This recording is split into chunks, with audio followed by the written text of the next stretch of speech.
Growing up here, growing up in the way I grew up, man, I feel like if I can help anybody, it's helping myself, keeping me on the right path. A steam facial to start the day, an indulgence of luxury that can be elusive within the fabric of everyday life here.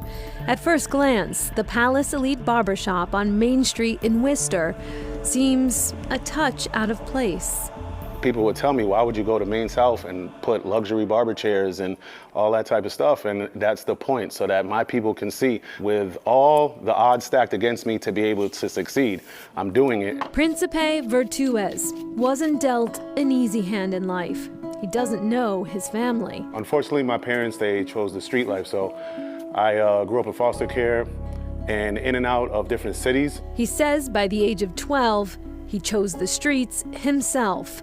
It seemed to him a better option than living in a foster home, but the streets came with their own problems. Trials and tribulations, obviously hanging with the wrong people.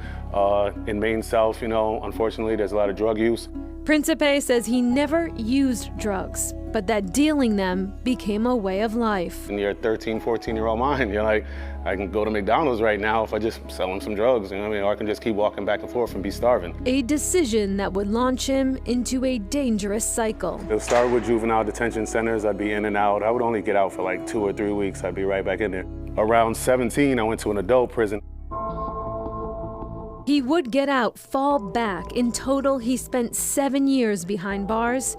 He eventually committed to counseling and his mental health and finally felt like he was never going back. I work at Shaw's stocking shelves and I'm going to barber school.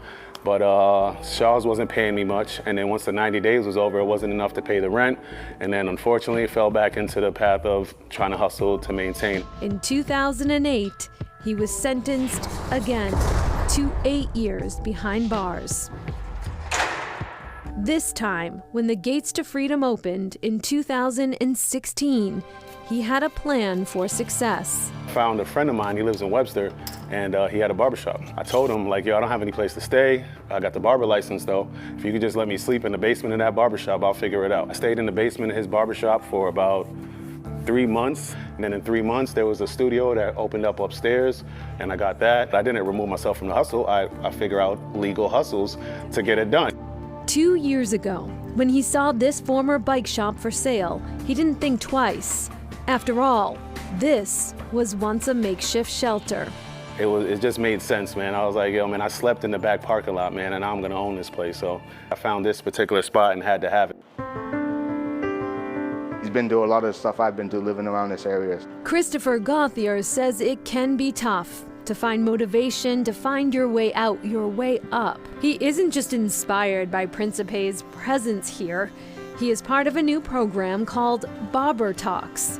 What I do anyway, you know, when people come to my chair, I try to find out what's going on in their life. Now I'm actually got training for that. Therapy via the chair, a safe place for men to talk about their struggles. He listens and he doesn't judge people. Whatever they want to work on, whether they want life skills, relationship development, physical fitness, stress management. For most people, just that little, bit of encouragement from someone can help them. I cannot be doing good at that time, and talking to him, I leave happy. I can come in depressed and leave happy. Principe has now taken his positive outlook on the road and online. So what I'm about is spreading positivity. As Prince the Fit Barber, he shares his story and affirmation with anyone who will listen. Principe says it's not really about not giving up. It's about getting back up when you do. That just gives them one more day. And we don't know if we're living to see tomorrow anyway. So all you need is one more day. Appreciate you, fam. I'll see you next time, all right? Yep.